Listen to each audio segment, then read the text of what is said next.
My name is Aaliyah Dalton. I am in the Instructional Design for Digital Learning program at Wright State University.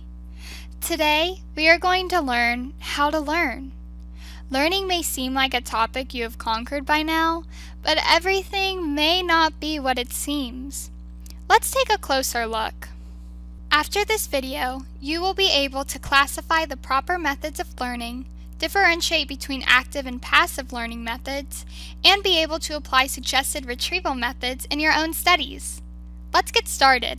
What is exactly wrong with our current learning approaches? Popular learning methods include cramming, studying for long increments of time, and rereading. The book, Make It Stick: The Science of Successful Learning by Peter C. Brown, Henry L. Roediger III, and Mark A. McDaniel review common learning methods that have come to reveal not as effective. The key is to instill materials in one's long-term memory, yet these methods do not provide this. One misleading misconception is that common study tactics feel beneficial and rewarding. After hours of rereading text, a student may feel a mastery of the content and a strength in their knowledge. The downside of rereading is we experience a feeling of self-deception. We become extremely familiar with the content layout and not the ins and outs of the material. We should put our valuable time and energy into practices that will help us learn and remember content. Another example is if a student is cramming for an exam. They will feel confident in their abilities in the subject area, but only for a short time. Studies show that human minds forget 70% of things learned. This is because when you are cramming, you're forcing lots of material into your short-term memory, but after a few days, the memories are gone. Content overview. A study by Hebe, Hopkins, Lyle, and Ralston in 2016 looked at engineering students taking an introductory calculus course. This study involved an experiment between students who studied in a space-time or mass-time style. Out of the two groups, the results found that 51% of students who studied in a mass-time style received an unsatisfactory grade, whereas 32% of students who spaced their studies received an unsatisfactory. A 2018 study by Tapino, Durbin, and Fairbier involving 142 college students attempted to determine optimal spacing lag time between study of information for best retention. This study compared expanding, contradicting, and uniform spacing after initial low-level instruction. Expanding spacing meant short lag time with increasing lengths of time between study. Contradicting spacing equating to long lag time with decreasing lengths of time between study, and uniform spacing with constant time spans between study. It was determined that the expanding method was statistically more effective than the other two methods. Just like when we were children, the way we learned how to communicate in our native language was through spaced retrieval practices. In 2014, Valsh found that preschool-age children were better able to categorize and specify an object and word together through spaced-out learning time.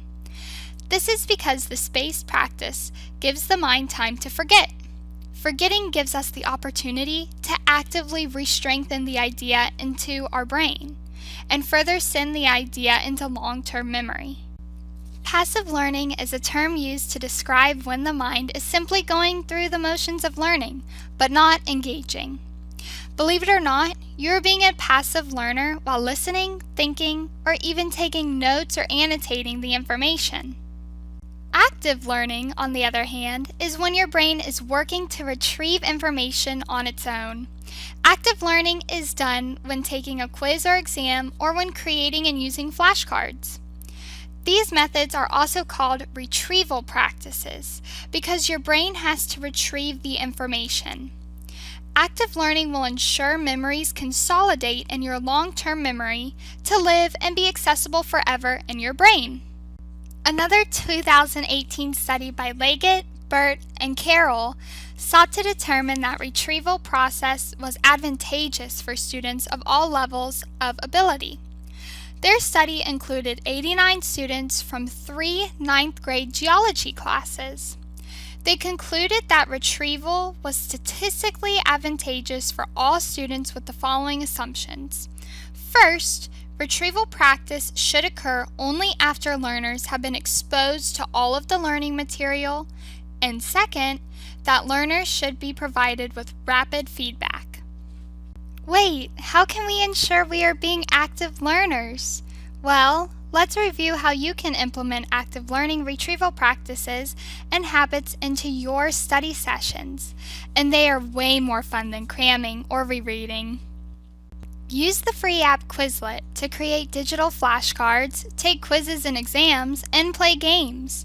This app allows you to create personalized content to use in various retrieval ways.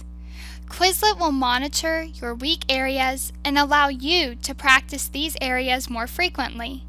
Under some Quizlet flashcard settings, you will not be able to see the answer until you get it right. This is a great active learning strategy. Test yourself on the who, what, where, when, and why after learning something new. 50% of students who used an active learning method in a 2006 study recalled and remembered more information than the students who did not take a test afterwards. The students took a test after reading a passage of text, and then took another test a week later to recall what the passage of text was about. Writing summaries of learned information down after class is another great strategy. When you write your summary, you are making your brain think on its own rather than memorizing. You may also connect what you are learning in the classroom to your personal life. Elaborating on newly learned material will allow yourself to make connections and solidify the new information from short-term to long-term memories. Aristotle wrote the saying, "Exercise in repeatedly recalling a thing strengthens the memory." The key to using these retrieval practices is to space the amount of time in between each session, to give your mind a while to change thoughts onto other things, and then come back to your study materials later. Summary. Retrieval practices are an important factor in learning and recalling information over some time. You may tell yourself, "This is impossible. I keep forgetting. I'm never going to remember." But practice makes perfect. When including active retrieval practices in your study regimen, you will, over time, become successful in recalling and remembering new content. Thank you for your time.